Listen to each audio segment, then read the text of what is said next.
All right, you are good to go, Chair. Great. Well, it is 7:30 and I'm call this Transportation Policy Board meeting to order. Can we start with some introductions? Okay, let's That's you. start with the City of Olympia. Morning, everybody. Danny Midrown with the Olympia City Council. And City of Lacey.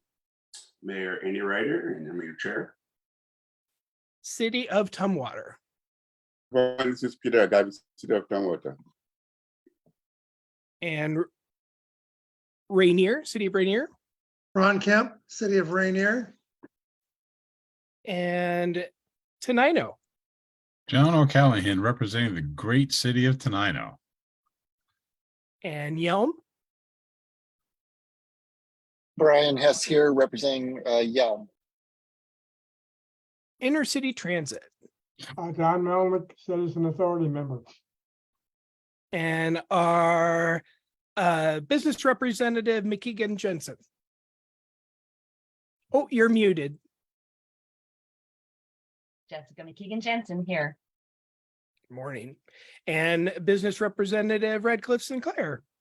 Good morning, Renee Radcliffe Sinclair, business rep. And business rep Wasson. Dave Wasson, Dancing Goats Coffee, business rep. And our community representative, Millar. Morning, Travis Millar, community rep. Scanning. Okay. And Katrina, could you introduce the staff? Oh, as Katrina's getting ready, I see Steve Rourke from Washot. Oh, and Pete. And our emeritus rep. Well, good morning, everyone. This is Pete Kmet. Everyone's coming in fast and furious. So good morning, everyone. From Thurston County, we have Matt Unzelman and Brian Meyer. From Inner City Transit, Emily Bergkamp. From the City of Olympia, Michelle Swanson and Sophie Stimson. From WashDOT, we have Anna Ragaza Barasa. And from TRPC, we have the fabulous Karen Parkhurst, followed by Mark Daly, myself, Dave Reed, Paul Brewster, Berlina Lucas, Theresa Julius, and Crosby Carter. And if I miss anyone, please speak up. And Chair, I'll note that Michelle Murray has also joined us. Good morning, Michelle. Good morning, Mark, and everyone. Is there any announcements? Yeah, a couple. One, just to make sure everyone remembers, we do not meet in August. So no Transportation Policy Board meeting in August. Our next meeting will be September 13th. So you get a month off. Another thing was OFM came out with their new population estimates right at the start of the month. Our growth slowed a little bit. We only saw 1% growth this year. So we're at 303,000 people now. And Chair, you'll be happy to note that Lacey continues to be and may not be overtaken as the region's most populous city. And then lastly, just because it's something we like to talk about around here, and I mentioned it to council, the first American made flying vehicle was approved by the FAA recently. It is just under 300,000 at 299,000, and it truly is one that drives and flies, and it'll be interesting to see what that ends up looking like. People will start taking possession of them in 2025. Wow. That's what I've got, Chair. Well, John's been talking this for years. Here it comes, John. Just pick your color early. With that, can I get a motion to approve today's agenda? So moved, John O'Callahan. Second, Renee Sinclair. It's been moved and seconded. Is there any discussion? Seeing none, all in favor of that motion, signify by saying aye, raise your hand. Aye. Aye. Is there anyone opposed? And that motion unanimously carries. The next up is the approval of the consent calendar in the meeting notes from June 14th. Move approval. Second. Moved and seconded by Don. Is there any discussion? Seeing none, all in favor of that motion, signify by saying aye, raise your hand. Aye. Aye. And Aye. Is there anyone opposed? And that motion also carries unanimously. Next up is a public comment period. We didn't have anyone signed up ahead of time. Has anyone signed up since? Okay, No, Chair. then we'll go right into our first agenda item, which is staff recognition for our fabulous, wonderful Karen Parkhurst. You know, it's been really interesting, this period of time where we're seeing this a lot of people who've been in the industry for a long time retire. I think maybe I've been doing this for too long, but I'm in that period of where I've been going through these retirements and seeing all these amazing public servants who have really devoted their life to public service retire. And they've all been very, moving and touching. This one with Karen Parkhurst, my dear friend, Karen Parkhurst. This one has definitely had more of an effect on me than I thought it would, as I've been sort of trying to gather my thoughts on how do you sum up a career, a lifelong career of public service. Of course, we in this region know of Karen for her, many years past 23 years as here in TRPC, but even before that, she's spent a year plus at Interstate Transit as their CTR manager, their commuter trip reduction manager, which is continuing to be a passion for Karen. But the 17 years prior to that, she was at the Washington State House of Representatives and left as a director of administrative services and assistant chief clerk. The one thing, and so a lot of people know about her time there as well. The one thing I realized in some of this research and information I received was the year or the time she spent in American Samoa as a consultant, as they were trying to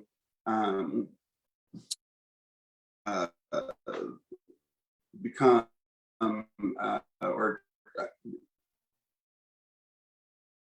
create a justice court system. That's something I didn't know that you did care to be able to have experienced that. But I think the one thing that really jumps out to me is when I think of Karen and look at all of these accolades that TRPC and Karen has received over the years, there's a couple things that really stand out. One is her really commitments to equity and specifically to the rural areas of Thurston County. If it wasn't for Karen Parkhurst, we wouldn't have the rural IT that exists today. It's been extremely successful. And I remember back when that was talked about, and a lot of people didn't think that we're gonna be able to pull that off. This organization was gonna pull that off, but Karen Parkhurst really oversaw that and has seen that be a successful system. And that comes from her sort of passion when it comes to equity, making sure that everyone has the opportunity to be able to go to work, get from literally from here to there, which is another big part of what she's done. The one thing that I really want to say is Karen has been just a tremendous friend to me as well. over there, it's been over a decade now where I've been your chair. And over those years, every once in a while, an issue would come up and we'd have to talk it through.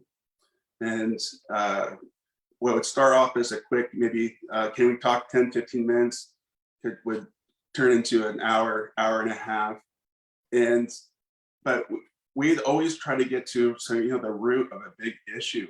And you can be able to be in a position where you can just really talk and know that the person you're talking to is listening and wanting to come up with the best possible solution. Karen, personally, those conversations are conversations I will never forget. And the passion that you brought to public service has been an inspiration for so many. The way you've interacted with people, people know that they can trust you, that you're here to try to make life better, and that public service is something that you've been very, it's been part of your makeup. And I just want to thank you for all your years of service. You've just been amazing from a regional aspect, but even more so as a friend. So thank you for all you've done for this region, for me personally, and a well-deserved retirement to you, Karen. And but it's not over. That there's Karen actually came back right now. She's sort of, you're officially like on vacation, aren't you, Karen? So she's on vacation, but she came back to be able to be here today, and so I really appreciate that. Karen is also a finalist for the National Association of Commuter Transportation for the 2023 ACT Outstanding DEI Award.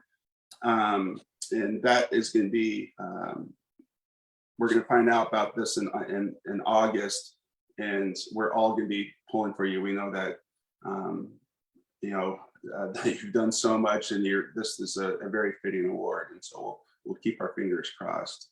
But again, thank you so much. Does anyone else have anything they would like to say to Karen, as this is going to be her last meeting? Go ahead, Pete. Well, I guess as one of the longtime members of the board, it's appropriate for me to say a couple of words, Karen.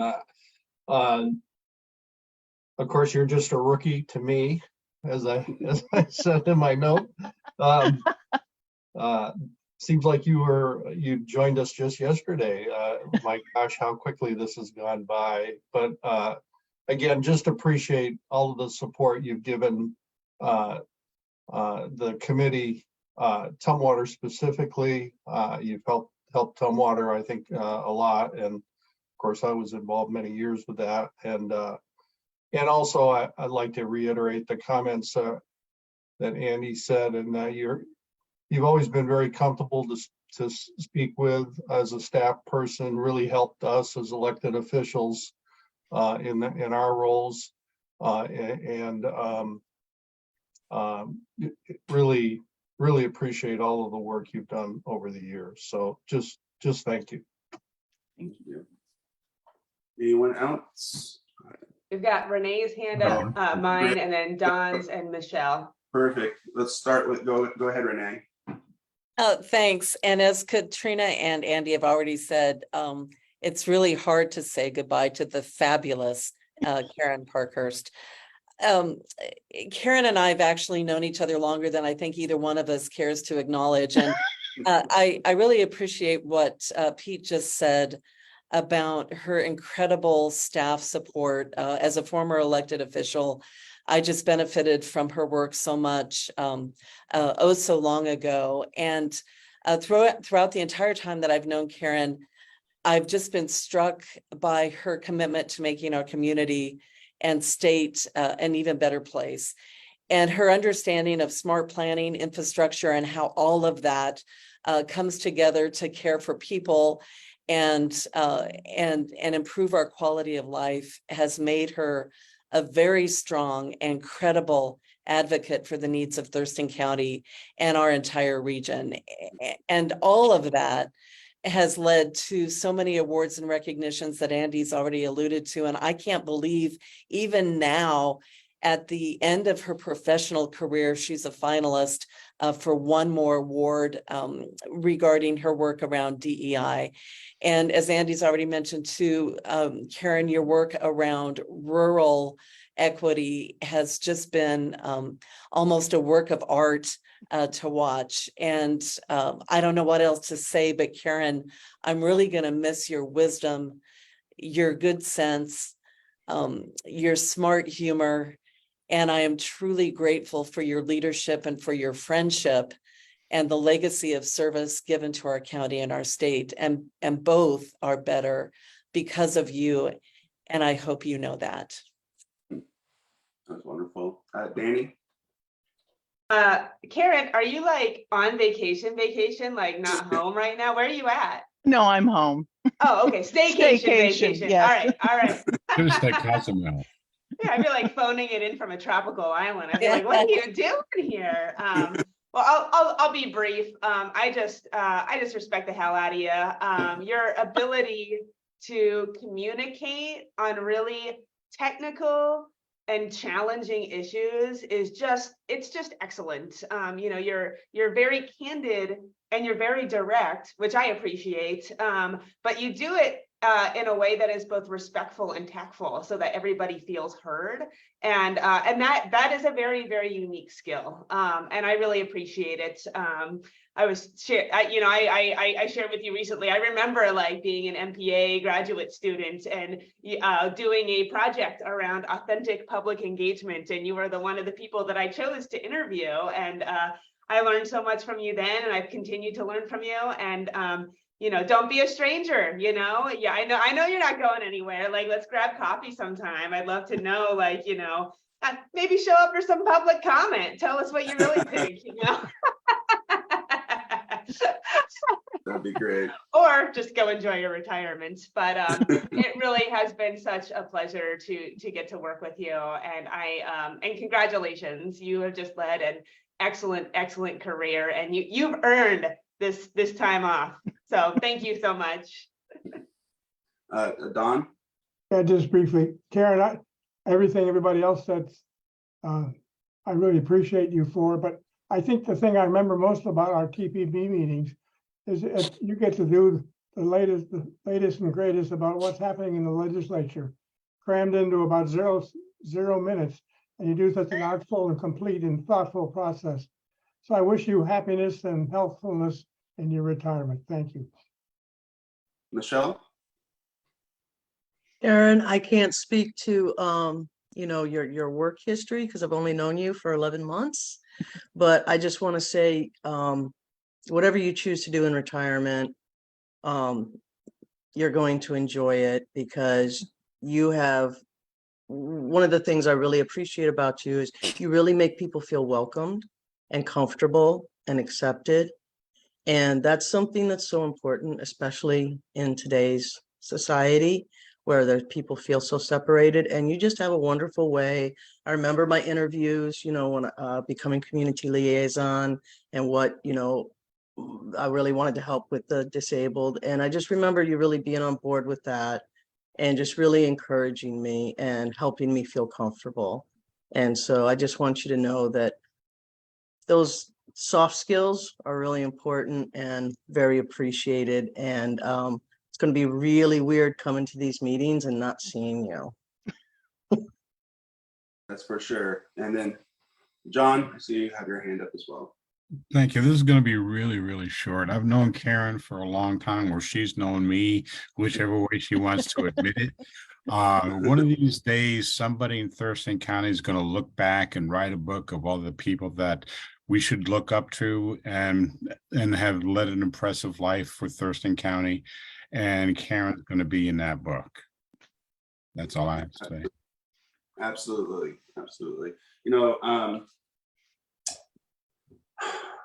Karen, again, thank you for all you've done. I think the one accolade that really does stand out that I haven't seen here is that, you know, you're a part of the staff that oversaw the transition from the 7 a.m. to the 7:30 a.m. meeting start. I think that's one of the biggest accomplishments I've seen.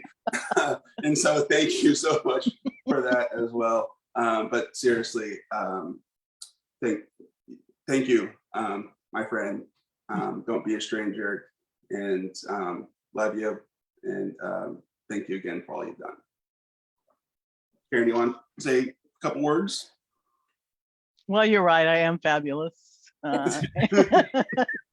No, I am very humbled by these things. It's really great to hear. As you've all mentioned, I'm really dedicated to public service. I think that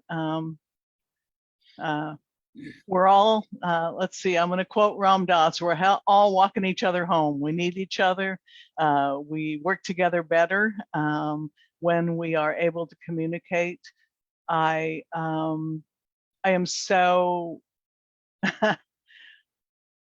when I think of what's sort of going on in the larger world right now with lots of controversy, I am so proud to have worked with elected officials and staff who are able to get beyond conflict into understanding and to recognize that we do better together, that we have different solutions and different ways of looking at things, but we need all of those ways of looking at things.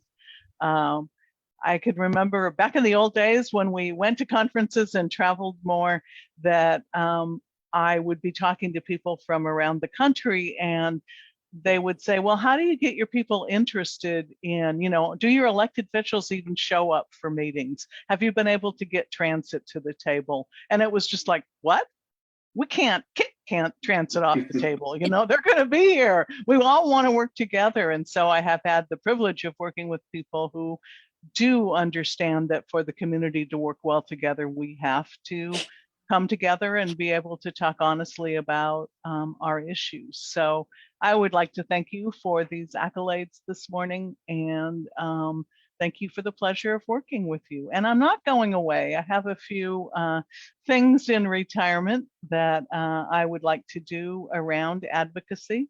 And I don't necessarily think I'm going to come and make comments here, but you may see me.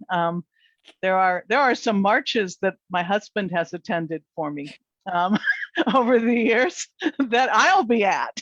So anyway, thank you for being who you are, the TPB. Great. Well, with that, let's go on to our next agenda item, and that is very fitting, the Rural Community Support Program call for project timing. Turn it over to Paul.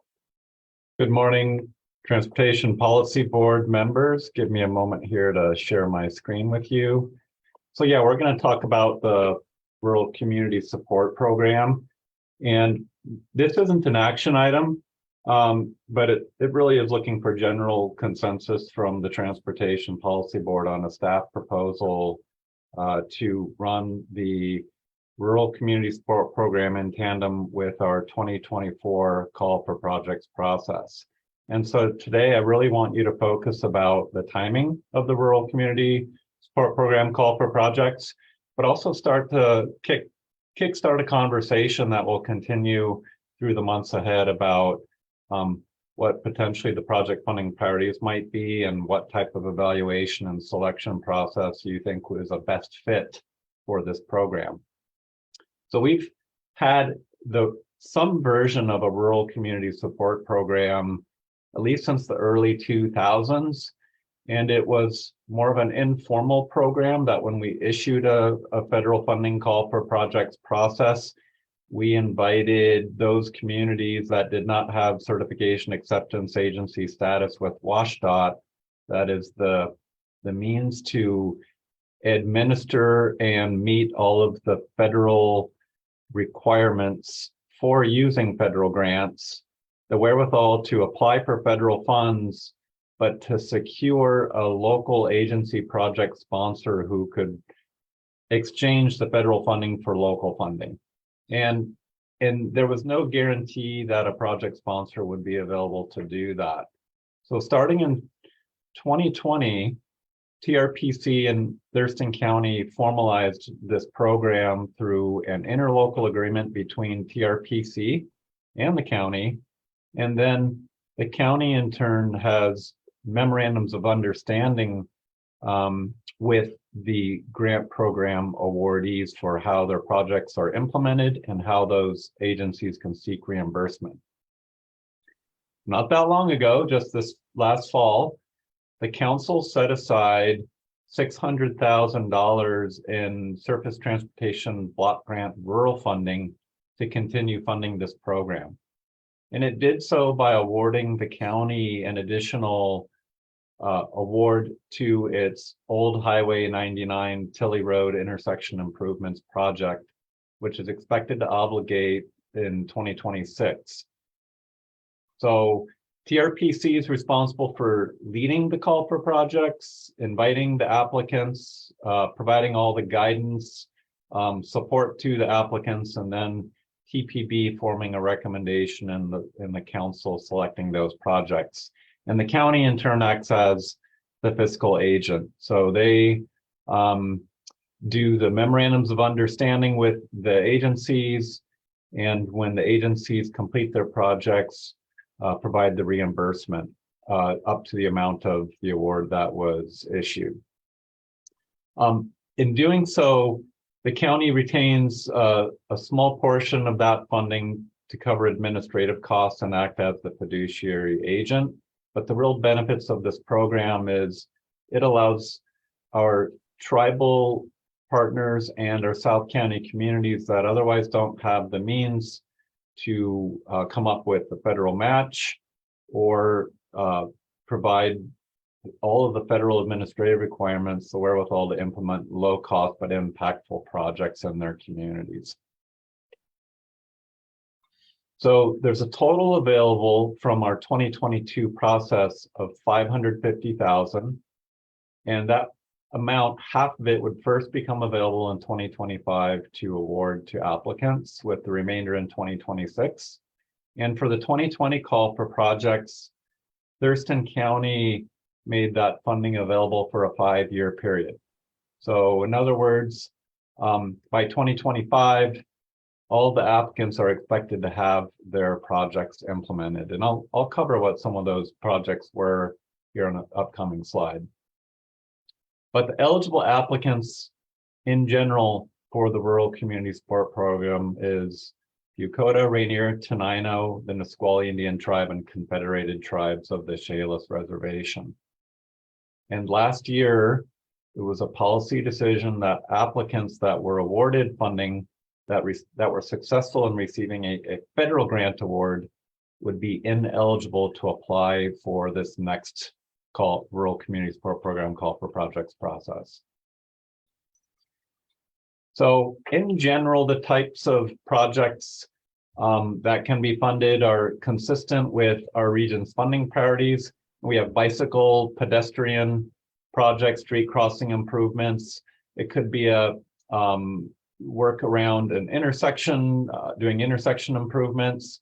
Clearly chip seal projects or stormwater improvements would be eligible. Planning projects would be eligible. Resiliency, we haven't seen any of these projects yet come in, but we identified this as a new regional funding priority in 2022. That is to make our transportation infrastructure and services more resilient to either major traffic disruptions or disruptions as a result of natural hazard impacts. And lastly, safety. Any project that would improve the safety of those who use and operate the system would be eligible. So for 2020, there was 4 applicants that were awarded funding, and the awards were split evenly among the 4. So each applicant received approximately $137,500 to do their projects. Bucota submitted a Main Street sidewalk replacement project. I believe Bucota is planning to go to construction on that next year. The Nisqually Indian Reservation received funding to do pedestrian improvements around their new elder center, and that project is completed, and the tribe is in the process of seeking reimbursement. Rainier broke ground this summer on their State Route 507 and Meyer Street crossing improvements project. That includes a crosswalk across 507 with soon to be installed rapid rectangular flashing beacon, and then a new paved trail from 507 to the Yelm Rainier Tenino Trail.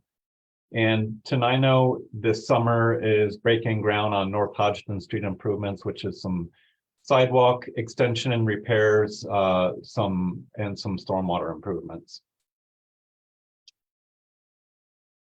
So what staff is proposing for the Rural Community Support Program is, instead of doing a call for projects this fall, staff and the applicants would both benefit from more time to run this process in tandem with our 2024 call for projects grant programs. So what we're looking at is combining the Rural Community Support Program, where we would program out funding for projects that would be eligible for reimbursement in 2025 and 2026 and a little beyond. And then our typical surface transportation block grant, or STBG transportation alternatives. And both of those, we program out projects 2027 through 2030. And what the new carbon reduction program funds, the council just awarded funds earlier this month to projects, but we would be issuing a call for those and awarding funds for projects that would obligate between 2025 and 2027. So we haven't formalized our schedule yet, but just to give you a sense of the overall timeline, a conceptual schedule is we'd likely have a 2-month application window, because it takes time for our partners to submit and plan their proposals between July and August. In September, we would have our TAC perform a technical peer review and then begin a 2-week public comment period. You, the policy board members, requested last fall that you would like a greater touch with the call for projects process and reviewing proposals. We've built in that in October, policy board would have its first review, get a sense of what the public comments are, and then coming back to it in November to form a recommendation for the council. Whereas the council would just be having its first review in November, but ultimately the council taking action in December. So 3 discussion points. I think the critical one here is just the timing, but just getting a sense about how our regional project priorities would apply. But also, since this isn't federal funding, considering what are our community's funding priorities. And Mark Daly and I have reached out and met with 2 of our community support program applicants already, and we're planning to continue meeting the 3rd to get a sense of what their needs are, and we'll have more information to report on that. But so far, the 2 we've met with are in favor of a 2024 process. And thinking about you as a policy board, how might you like to review project proposals and form a recommendation for the council? So Chair Ryder, I just have 3 slides about these discussion points, and I'm just going to pause for each one and allow the policy board to discuss. So here's the first one, and then I'll stop sharing. Just the timing. Our TPB members supportive of issuing the Rural Community Support Program in tandem with the 2024 call for projects. And as I said, it would give staff and applicants, and even policymakers, more time to deliberate on what's the best process to issue these awards. And we also think it's more manageable to issue 1 call rather than 2 separate calls. So with that, I'll pause. Any discussion on this one? I think it makes sense to obviously have the one process. The one thing I discussed actually with Karen about this is I really think we need to pull together the South County. Obviously, this is for South County. The difficulty always with these projects is, managing a project, coming up with a good project, and then seeing that project through. And it's very nice of the county to sort of federalize these funds, but it's really important that we come up with good projects. But it'd be nice to hear from South County what some of their priorities are to inform us, right? Instead of us telling them what we think is the best project, sort of hear from them a little bit about what they think their biggest needs are, and then let's see how we can use these funds there, because these are very important, dollars to get to South County, and so we should hear what's best, what they think is what they need, what their needs are. That's my 2 cents. Anyone else?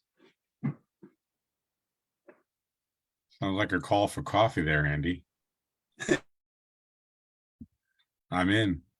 Together the South County and see what's going on, what are your big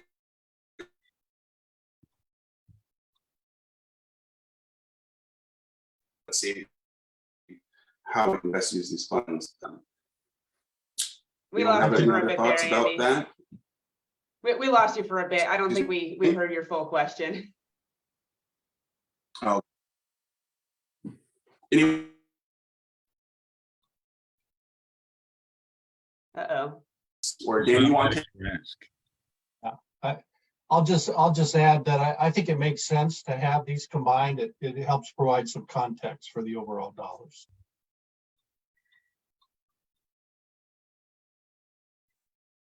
All right, Paul, why don't we move on to the next? Yep, move on to the next one. So this one is just funding priorities. And Andy, you kind of touched on this, important to hear from the South County communities. And I'll just add that Mark and I, when we met with Nisqually and Rainier, we pledged that TRPC staff could go and meet with the communities, meet with staff and policymakers to help them brainstorm projects that might be a good fit, or if they wanted to pursue a larger project and want to use this funding as match. So we can certainly provide that information back to you, but this is just thinking, how should our regional funding project priorities apply to the Rural Community Support Program? any thoughts? I have a question. Go ahead. I'm assuming that those priorities are not in order of priority. They're just all of the priorities will be considered. Good. Thank you. I mean, again, I think it's a good start. I think should be a collaborative process with South County to see what, again, what their needs are and see how these funds can match those needs. Okay. Just so as you know, down here in Tenino, we're already set up for it. We just approved, I think it was our last meeting, the one before, our 6-year street plan, which we prioritize all the different things that we think we should get taken care of and in an order of sequence.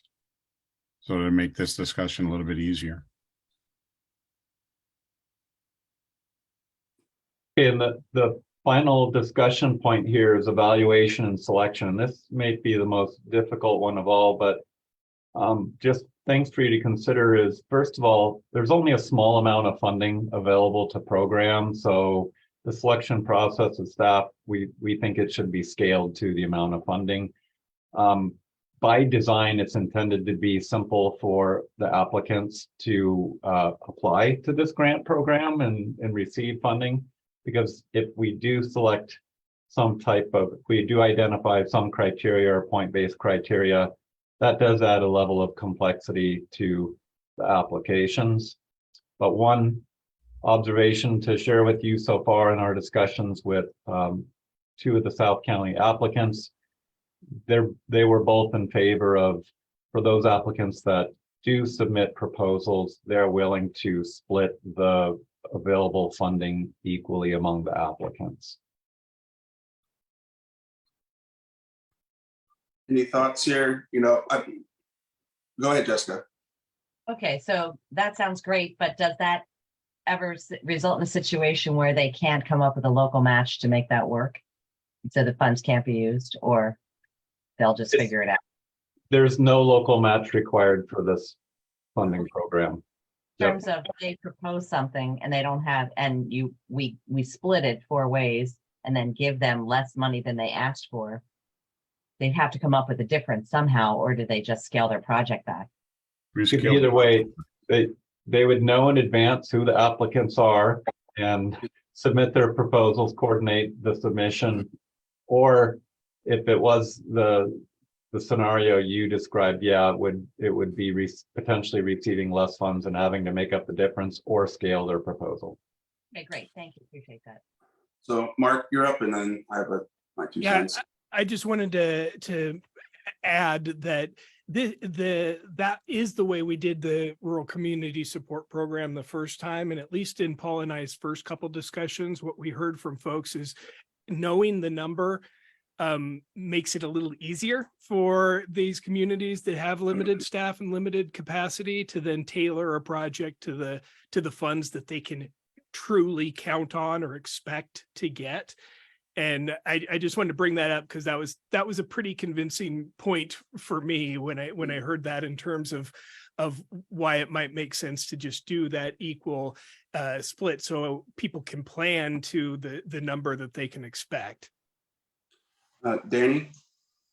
Yeah, I think as much as we can adhere to the keep it simple, approach to things, adding unnecessary complexity to an application process requires additional staff time to put together an application. And so as making it as accessible as possible, it would be my hopeful outcome. Yeah, I mean, we have to realize, and when it comes to these dollars, we can make up the criteria, we can do whatever we want.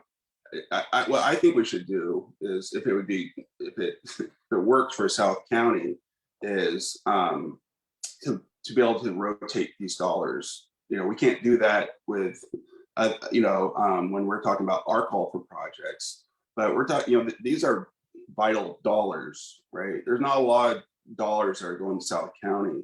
And I think they could come up between South County, if they knew that those dollars were going to be there in the future. I'd rather see all the money go on a project and then it rotate through South County a little bit and have more dollars for a project, then split, and then where the dollar, we're already talking about not a lot of money here. You start splitting it 3 ways, 4 ways, then we're really not talking about very much money. And so I would rather see all of it go on one project and then switch it over to the next city and switch over to the next city, as long as they knew ahead of time that those dollars were going to be there and they can take their turn.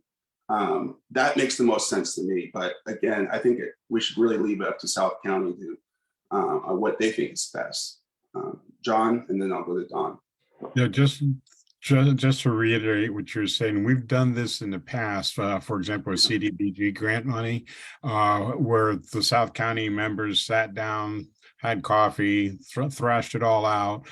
Some people, instead of making it an even split, we all decided that somebody should get the lion's share and have a couple of smaller projects. So we work together well, and it's not like we should have somebody wait for 4 years, because sometimes that 4-year period is a lot more detrimental to the road than we can actually afford to wait for. And because we can sit down like we do here and talk all this stuff out, it just makes it a whole lot easier for us when funds are available and we can decide how to use them. And we've done that before. Let me go with Brian, and I'll end with Don. I'm just asking this because I see that it's like $550,000 out of how much is one of the questions I have, and I apologize that I don't know it off the top of my head. And the reason why I'm asking is, like the city of Yelm, we just got done having the Economic Development Council come and visit with us and talk about how we're going to be growing pretty much, with a lot of housing, a lot more residents, and yet we don't have the infrastructure on the road wise to be able to move all those people. And in particular, when I-5 starts to get its fix in the Nisqually reach, 507 becomes the way that everybody starts going. And they're, Tenino, Rainier, and Yelm are the ones that are going to be suffering when all of a sudden you have commercial traffic coming through and all the other traffic. And just like in the past, when the road is shut down due to either a train crash or a major accident, we're the roads that are affected. And I'm just trying to figure out, is $550,000 available just for South County, and Lacey, Olympia, and Tumwater and North County get a lot more? So this is a set aside. Someone from staff wanted to talk about how we got here again. Real quick, and Yeah, what the total amount. Brian, this is, as Mayor Ryder stated, this is a set aside. So this is a share of surface transportation block grant that's made available through our federal funding call for projects process. I'll add these applicants for this program are also eligible to apply for federal funding if they want to compete with the larger communities, but that is difficult for them to do so. Mark, anything else you want to add to this? Yeah, the only thing I'd add is just to make sure everyone's clear is Yelm is not part of the Rural Community Support Program. Yelm is characterized as a small city, and so Yelm has access to some of the federal funds that the other smaller South County communities don't have. So for this program, we're talking Rainier, Tenino, Bucota, Nisqually Indian Tribe, and Confederated Tribes of the Chehalis. Mark, thank you for clarifying that for me. Thank you very much. Don? I'm not going to talk about it long, but I think this is part of a masterful process that TRPC has put in to make fund distribution equitable. But it still doesn't get at the overall issue that there may on occasion be a project that the whole region is going to support. And I don't know yet if you have any kind of a process for disengaging the short-term needs and focusing on a major need. I don't want to have a dialogue about it, but that is a concern I have. The job has been done masterfully and it works really well. And everybody feels they're equitably treated, but there may on occasion, I think Andy's talked about this before, be a major regional project that the whole region wants to stop and support. No need to discuss it further, but that is the concern I have. But thanks, Don. There's two things I want to say. One is we're watching as staff. WashDOT has this past legislature created a pilot program by which the state will exchange federal funding and make available a grant program for smaller communities. So we're watching that to see how that may play out, because if successful and a larger budget is allocated to that program, it could really augment our rural community support program.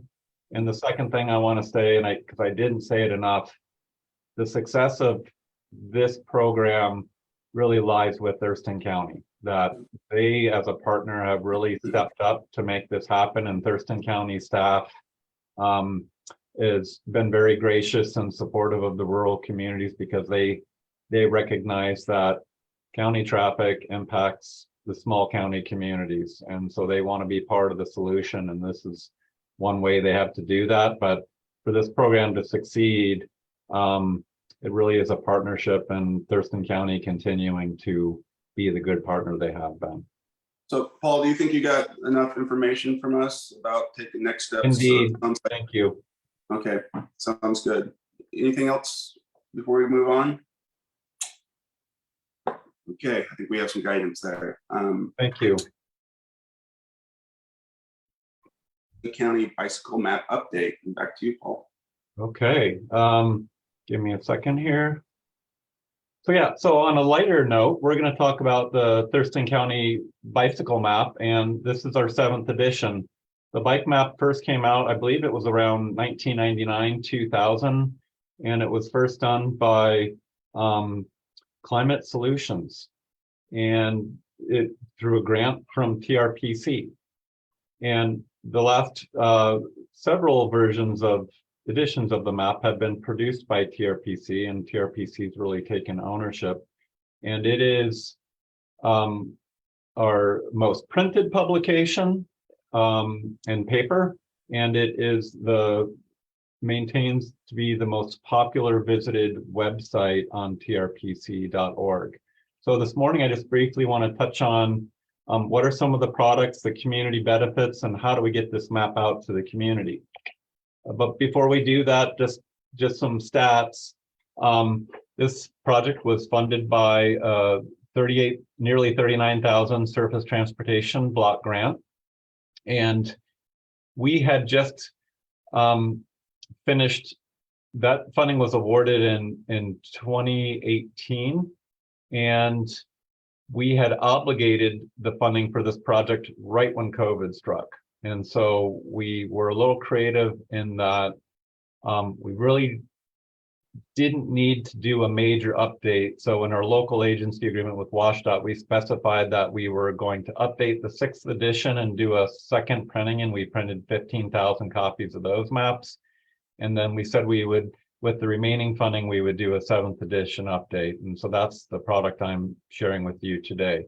So this map displays 108 centerline miles of bike lanes, 60 miles of shared use trails, 9 miles of bike corridors, 182 miles of wide shoulders that can be used for biking and walking, where people feel comfortable to do so, and 10 miles of neighborhood connections.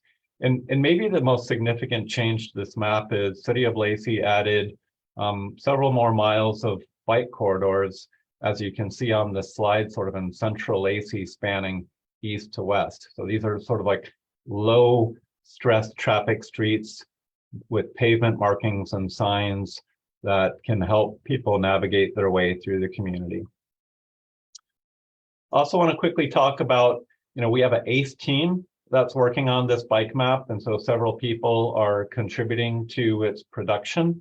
We're probably at a 95% completion, but we're kind of on pause due to a critical staff member who's on vacation right now, but we plan to have this map going to the state printer's office here probably in the first 2 weeks of August, and then expect the map to be going out later in August.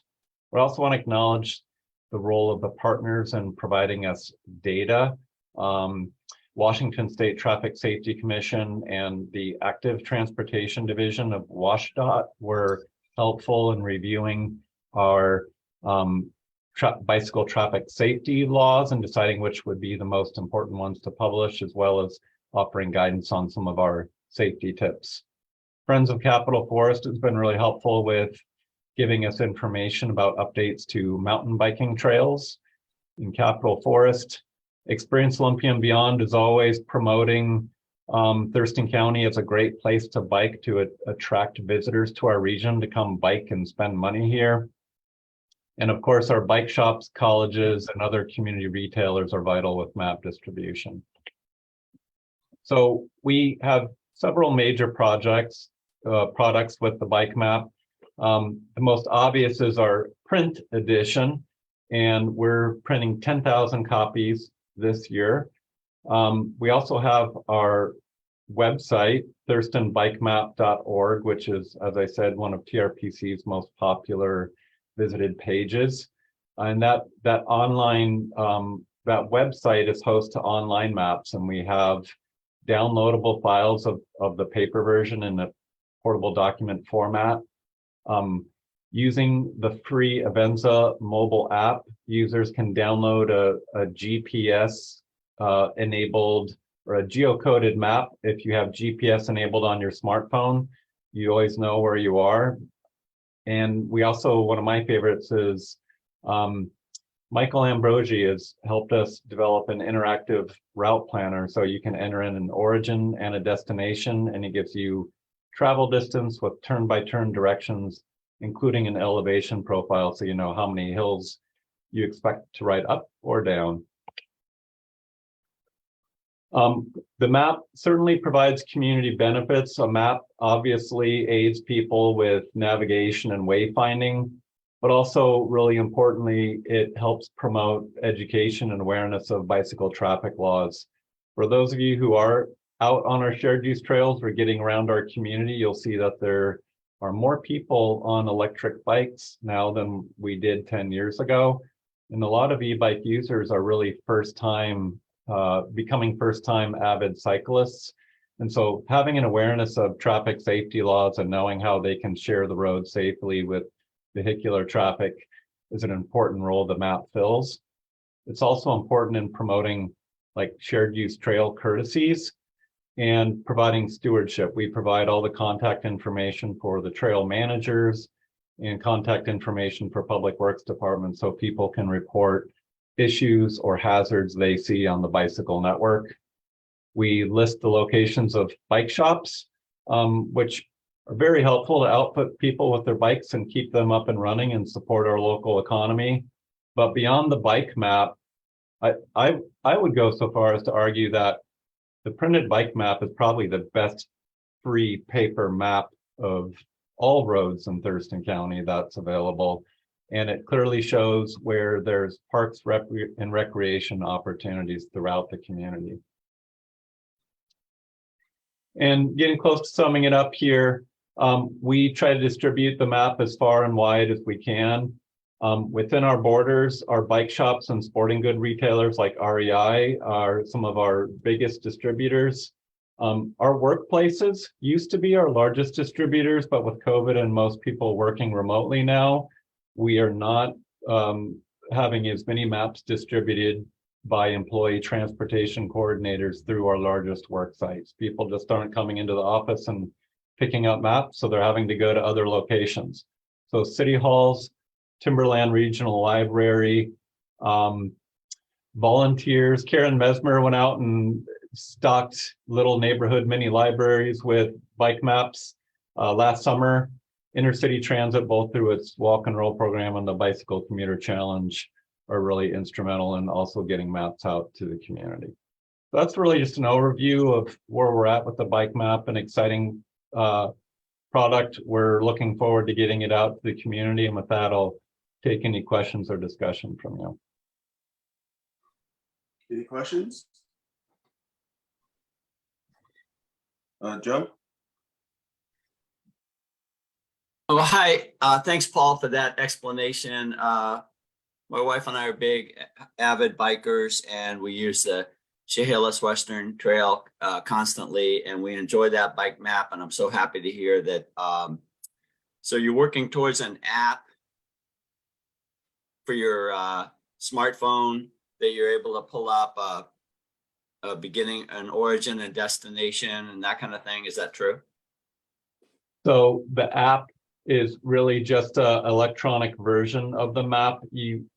It's not so much a route planner, but on our website, we have a route planning map tool that's its own product. I see. Kind of like Google Maps, but it's just specific with Thurston County community bicycle data. And that's at that website, thurstonbikemap.org? Correct. Okay. Well, thanks, Paul. Nice work. I appreciate it. Pete? Just a couple quick questions.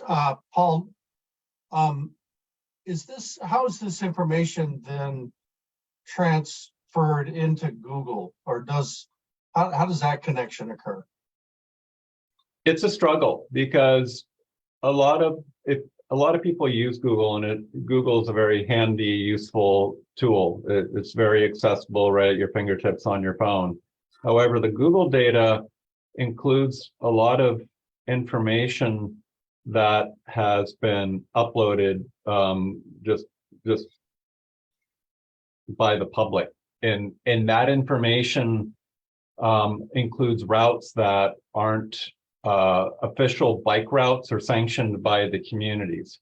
So we've attempted to mitigate that by corresponding with Google to have some of these routes removed or information, but aren't fully successful in doing that.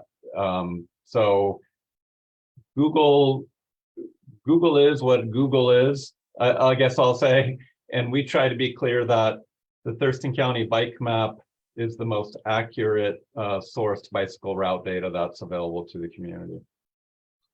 Great. I just appreciate your work here. My other suggestion is you might consider distributing the maps to high schools and middle schools if that's not done through the walk and roll program. Thank you. That's a good recommendation. We're getting over on time. Does anyone have anything pressing to say? Travis or Michelle? Travis, you want to go real quick? Yeah, not extremely pressing. I just wanted to point out, well, first commend you for this great resource. At Twin Star Credit Union, where I'm ETC, this was a pretty widely distributed thing before we went mostly remote. But I just wanted to point out that this map is a great representation of the holes that we still have to fill in our bicycle network. So as you're reviewing this, just keep an eye on places like downtown or over by the brewery, getting into Tumwater. There's still these large pockets where it's really difficult to get from one part of town to another, like going through downtown in any direction. Getting to Tumwater, it's kind of an island. So just wanted to throw that out there for people to look at, that this is a great resource, but it shows that there's definitely still work to do. Yep, absolutely. Michelle, and then Brian real quick. Yeah, this is a great resource, and I used to bike a lot, and I've not seen the bike map. So I'm wondering where people would get that, and if maybe we could be a little bit more strategic in where we put that, whether it's a QR code or the pamphlet itself, so that it's in places that people who bike will see, because it is a great resource, but I always used Google because I didn't know this existed.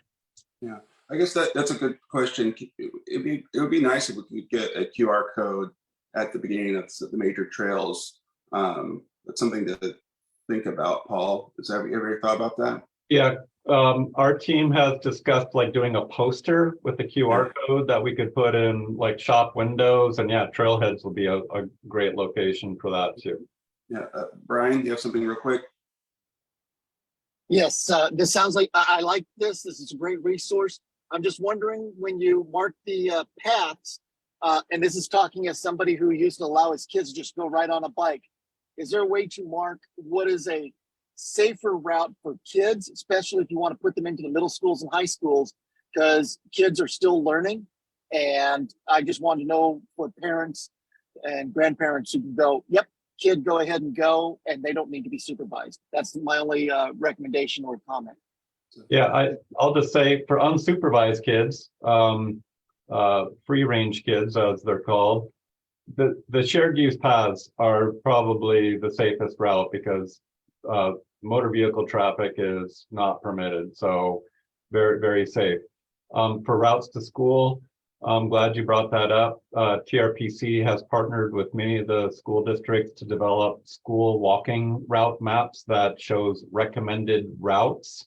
So those routes that are identified as recommended would be good for kids to use. But I would always just say, as a parent or adult, always good to first take the kid out on a ride to introduce them to that route before you cut them loose.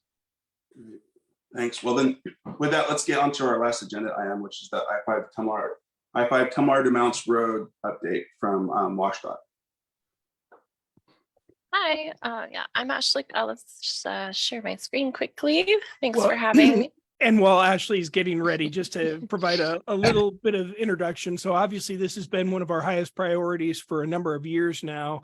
We're at a key point where for the Mounts Road to Marvin Road segment, we're moving from the planning and environmental linkages into about to start the National Environmental Policy Act review. And so this was a great time to have Olympic Region come in and let us know the latest on this work. And Ashley has been doing an excellent job leading this work. So thanks for being here this morning, Ashley.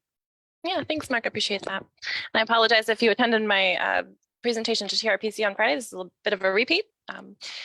But we've got, I'm mostly going to be talking about Marvin Road to Mounts Road, Pell, and then at the end I'll kind of share our next steps for the entire, or the Mounts to Tumwater.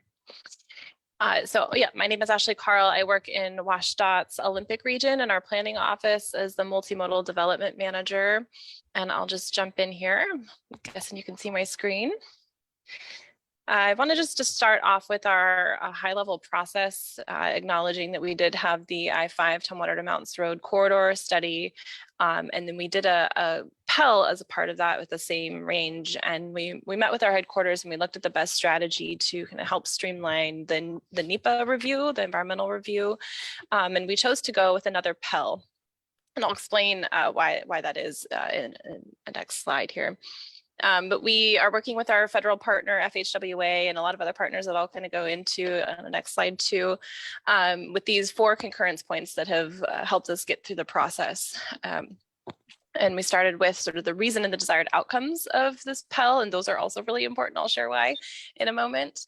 So we reached that concurrence point back in September, and then we got our second concurrence point on the purpose and need in early March, I think. And then we went through an alternatives evaluation for this segment of road and reached concurrence with FHWA on that. And then we're working towards our final report. And as Mark said, we're planning to jump right into NEPA late this summer. And all through that, we've developed it in consultation with federal, state resource agencies, tribes, public, and a lot of you.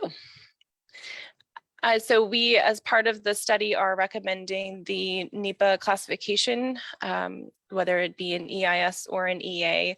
The EIS is a bit of a longer route, more analysis on more alternatives, whereas the EA, we would have a finding of no significant impact. So I'll share at the end kind of what our recommendation is in the report for FHWA to be considering for our NEPA process for this segment. And really important to this is the desired outcomes for this Pell. There are 2 different Pell sort of umbrella authorities that we can be operating under. And we are using for this project 23 USC 168. And what that does is allows us to formally adopt the purpose and need from the Pell directly into NEPA and formally adopt the screening of alternatives, the elimination of unreasonable alternatives. So it's a fairly new thing for WashDOT to do. And so when we get into NEPA, we'll kind of share it. We did a lot of this work during the Pell. And we don't intend to be revisiting the purpose and need or the sort of elimination of unreasonable alternatives. And in order to do that, we've had early and often input from communities and partners throughout the study process. Another desired outcome, as I shared, is to identify that NEPA strategy, because this was originally a line item as an EIS, and we're hoping to kind of streamline it. We're working very closely with the tribe to get it built yesterday, as they say. So just to show our format a little bit, on the left-hand side, we had several advisory groups stood up here. A very important aspect for FHWA is that we have regulatory and resource permitting agencies at the table. And so that we have that agency coordination group, with EPA, DNR, FEMA, USGS, the list goes on. And then technical advisory group, where we had a lot of our local cities, counties, ports, transit, trail advocacies, that make up that group, and then our executive advisory group, which is mostly elected officials, mayors, folks like that. And then other community engagement, which is broken off on the right side there. We've had several community briefings with community-based organizations and interviews with CBOs that represent underrepresented folks in the area. We've had several online open houses to get input, and we have our study webpage that I can put a link to in the chat after this if you haven't been there yet, because we have all of our past meeting materials and slides and things up there. And then, as I said, we have FHWA as our federal lead, but really important to this is our close partnership with the Nisqually Indian tribe. We have a memorandum of understanding with them to make sure that we are good partners, but we meet with them in addition to these groups monthly to discuss their priorities and make sure we're in lockstep with them. So just to get into kind of the what here, this is the project purpose that we determined with our partners through those meetings and things. We got input and refined this. So I'll just read these out. The first one is to enhance mobility and connectivity on I-5 for passenger vehicles, freight, transit, and active modes, and provide support for increased person and freight throughput. Improve local and mainline I-5 system resiliency. And this next one is pretty unique for a transportation project. We typically don't have an environmental purpose in a transportation. We do an environmental review, but it's not really the purpose of the project. But for this one, we want to enable environmental restoration and ecosystem resiliency at the I-5 crossing of the Nisqually River Delta area. And lastly, to support economic vitality through reliable and efficient freight movement and access to major employers. Last but not least, I should say.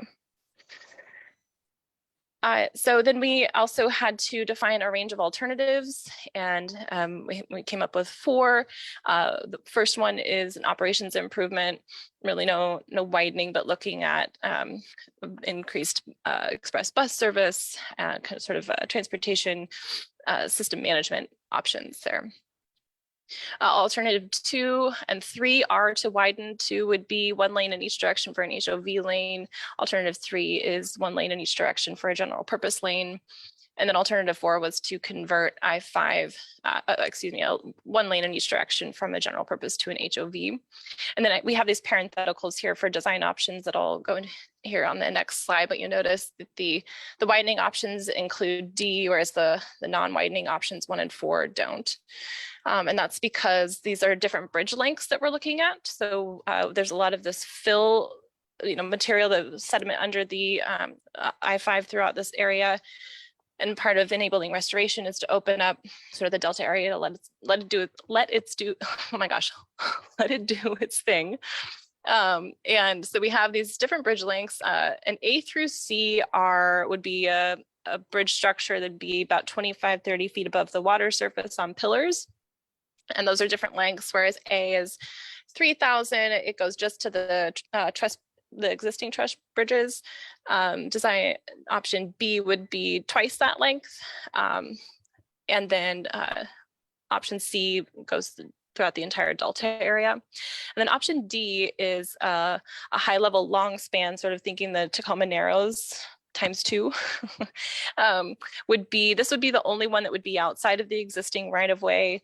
And it would also remove exit 114 at the where the Nisqually Cutoff Road is there. So I will say, let's see. So we looked at all of these, the transportation alternatives and the bridge design alternatives together. One other thing that's common to all these alternatives is the shared use path. We have proposed that it would be on the north side of I-5 so that there are the views of the refuge. This is an actual viewpoint of the refuge that we then put a visualization of this path that would be separated from concrete barrier, minimum 14 feet. And then access would be provided at all 3 exits. You kind of come down back to grade at that exit 114 and would access the refuge there. We have not defined the termini of this. We've kind of approximated them. The JBLM project's finishing up and kind of have to figure out where they're ending. And then we've had early discussions with the city of Lacey, but we really kind of just said for the Pell, this is a high level saying there will be a shared use path, and then we'll kind of work through the design details as we get into NEPA very closely with our partners in those advisory groups. And then just wanted to make a note on rail. Because it's a priority for our secretary, and we heard from the public, we want rail down here. And so this is actually an excerpt from the report, just kind of noting that we have the Sound Transit line and also the BNSF that cross over this section of I-5, and they both merge into a single rail. And we have several things going on here at WashDOT, looking at Amtrak Cascade Service Development Plan, looking at how can we improve service. We also have an ultra high speed ground transportation study going on, and then I'm guessing a lot of you are aware of the phase 2 of TRP's high capacity transit study that are looking at the kind of the feasibility and timing and cost of what rail does. Unfortunately, this is not part of the project, but we are making sure that we're not precluding the future rail in this area. I just don't have the population in Thurston County to kind of justify or get rail in here. So just a note that we've had a lot of discussions with a lot of folks on this, and that's kind of where we landed. So to give you an idea of the process that we went through for evaluating the alternatives, we had 2 different rounds, initial and a detailed analysis. And this is just a screenshot from the detailed. So we took this criteria to our advisory groups and got input on the criteria, and then came back and got input on the ratings. And what shook out was that our preferred alternative is alternative 2, to widen I-5 1 lane in each direction for HOV lanes. And then we eliminated that option D, that high level long span. So that means that the footprint of the project will stay within our existing right of way. We can have that median area where we can go into, and we don't really anticipate any property acquisitions, except maybe a sliver take from the refuge, but we've been working very closely with them as well. And so one benefit of the Pell process is doing a deeper dive in the environmental review that can also inform and possibly reduce the amount of analysis during NEPA. I won't go into all this. This is just to show kind of the amount of detail that we looked at in all the areas of environment that are typically looked at in NEPA. And so by doing this Pell, we've also kind of front loaded a lot of this work. We have done like a NEPA level review of the existing conditions in the area. And then that can help us kind of inform early design. One important aspect of this too, I'll just point out for highlight stormwater and water quality. Currently, this stretch of I-5 does not treat stormwater. And by kind of touching this area, we would be required to treat it, which is really important, especially for the salmon in this area. Because as a lot of you might know, we've identified 6 ppd quinone as the toxic substance to salmon, and so we would be treating that as part of this. And it's a little difficult to treat in a floodplain because we typically want to infiltrate, but that's not an option as it currently sits, but we are exploring options to possibly go over the BNSF line, which is actually their preferred. We've had preliminary talks with them, and that gives us the grade to then bring the stormwater back down up to more of exit 116 and try to treat it somewhere in the floodplain. And that would also reduce impacts to landowners and businesses in the area down by that exit 114. So we're looking at wetlands and fish and wildlife, floodplains. The geology and soils will inform the sort of the design on the bridge to make sure that we can reduce any scour. Looking at visual quality for sensitive receivers in the area, air quality, definitely cultural resources. Excuse me. Noise, and we're looking at the farmland. There's a lot of existing land uses in this area now, and we're looking to make it more natural. And so it's definitely going to be a process with our modeling and engagement with them. We just met with several business owners yesterday from in that exit 114 area, and got some of their concerns. And we'll just be kind of working hand in hand to make sure we're not impacting them. And of course, we'll have a highlight look at environmental justice as well, and our impacts to those communities. So just to break out a little bit of what we've done for community engagement, as I mentioned, we had several online open houses. We put it out on our engage.washta.wa.gov page for a public review period on our purpose and need in January, our range of alternatives in February, and then we just finished up a 30-day review of the draft report. We'd sent out project emails. We have a blog that we did a lot of postings on for this and social media.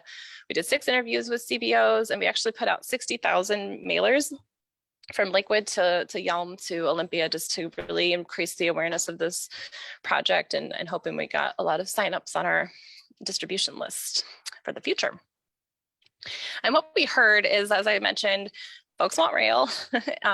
Also, some projects that are associated with this from the previous Pell are the Yelm projects. There are 3 roundabouts that can help reduce congestion on 507. And then there's also the Yelm Loop that's finishing up their environmental review as we speak. A lot of folks supported the addition of the HOV. Some wanted general purpose, but all love the shared use path. Folks mentioned relocating the weigh station where, you know, truck traffic is a source of slowdowns. Definitely want to consider impacts to the surrounding landowners. There's actually a lot of support for that longer bridge span, the option C, the longest one that spans the Delta. And it's been on people's radar for a while. So they're like, build it, let's get it done.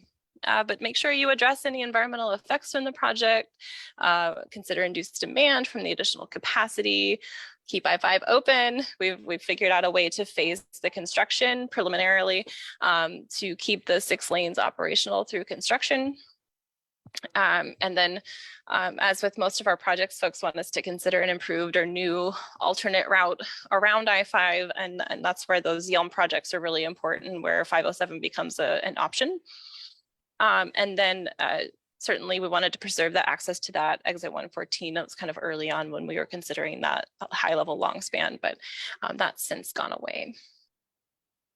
And so all of that given, we're anticipating to do an environmental assessment instead of that EIS, and we'll confirm that this summer with FHWA and their headquarters folks. But we believe that the project, while it could have some adverse effects, it'll also be really beneficial just by the nature of the work. We're removing the fill and sort of enabling restoration of the environment. So we didn't identify any effects that we don't feel like we can mitigate. And haven't identified any public controversy. So we will begin the public scoping process and be analyzing a no action and that preferred alternative. So our next steps are to publish the final report this month. It's on my desk right now. And we'll continue the landowner engagement and the briefings throughout the summer. We're currently scoping the NEPA work as well with the consultant. And really important is modeling the geomorphology over the summer, so we have a kind of a better idea of what those different options will be doing as we remove, or if we remove what fill from the area. And then, as I said, we want to sort of re-engage and refine what that looks like. So we're hoping to initiate NEPA this summer, where a clock sort of starts when we do that. So we want to make sure we have all of our ducks in the row. And lastly, now that we've gotten through this PEL for the Marvin to Mounts, we're going to start scoping a NEPA strategy for the Tumwater to Marvin, because this was a more kind of sensitive area and it was on Nisqually tribe's radar, and for multiple reasons we started with this, but now we're going to start looking at the Tumwater to Marvin Road and figure out how we want to stand up advisory groups or just to kind of engage one-on-one with our local partners and scope this the NEPA strategy for that. So that is all I have. Are there comments or questions? You stop sharing your screen? Yeah. Great. Well, I see, Brian, do you still have your hand up from before? No, I actually have a question / suggestion for what was just briefed. Go ahead. Okay, and this is coming from my own experience as being a truck driver that drives the I-5 corridor. In reference to the weigh station, is there a way that you can do the weigh station like you did north of JBLM, where there were 2 exits, that all of a sudden it's like the traffic goes off, and so there can be that long line to get through the gate, maybe something like that. And it's not the Mounts Road, or if you could get it to where the trucks get their right lane and have the cars enter to the left of them. That way the trucks can all line up however they're going to be to get into that weigh station or completely out of traffic. Because that is the big issue, is that trucks, especially going up the hill to Mounts Road, they start going into the left. They go into the far two right lanes, and they try to pass each other, not being courteous. But if you got it to where they were actually forced off, that would help out a great deal for all the car traffic and the bus traffic and everything that's going through that area. It's just something to consider if there's a way to design something like that, because I found that was useful with as I say, the southbound I-5 going into JBLM, the northern portion. When you guys set that up, that alleviated traffic greatly. All right, great, thank you. Jessica? Oh, You're on you're on mute. Apologies. Does the plan include replacing the twin bridges? Yeah, Okay. because we've chosen that widening option, we tearing those out. Please. Danny? You know, we also hear from people a lot around the interest in rail. And, you know, and our Congresswoman here talks a lot about high-speed rail from, you know, Portland to Vancouver. And I believe you said this, but I wanted to confirm, is the design of this project intentionally being done to not preclude being able to do rail in the future? Yep. Yeah. Okay. Excellent. Thank you. I'll make sure people know that. Okay. Thank you. So I can think the big question also is do we have a price tag, and what is the time frame for this to be built? Yeah. So right now we currently have in our 25-27 biennium, we have 32.5 billion, and then 27-29 we have 26 million, and that may cover design. We haven't really looked at that yet. We may need a little bit more. That also includes right of way, which means we can sign our NEPA. Right now, there's no construction funding identified, so we can't really guess what that is, but our partners are busy looking at lobbying for that. It's likely to be a federal earmark because the widening is kind of a drop in the bucket compared to the cost of the bridges. So we're in the billions for even the small, the shortest length, and it kind of doubles from there. Not to share specifics because we just have a planning level cost estimate that doesn't include a lot of things, including inflation. Wow. Okay. Is there any other questions? Well, thank you. Thank you so much for that update. Obviously, this has been a long time coming, and you've done a lot of great public outreach and engagement. So we definitely appreciate it. And of course, we're in the mindset of build it soon too. Yeah, great. So appreciate it. Definitely want to see it built as soon as possible. Noted. I think Thanks for having me. Yeah, thank you. Well, with that, we have reached the end of our agenda. I just do want to quick put it out there again for those looking for the bicycle map. Thurston, from here to there is the where you can find it. Thurston here to there, that website is where you can find that bicycle map as well.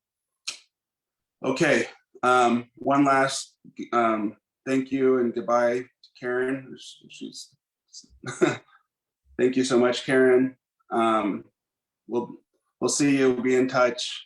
You're amazing, beautiful, wonderful, all the above. Andy, I see Brian just put his hand up real quick, so I want to make sure that. Yeah, Brian, you have something?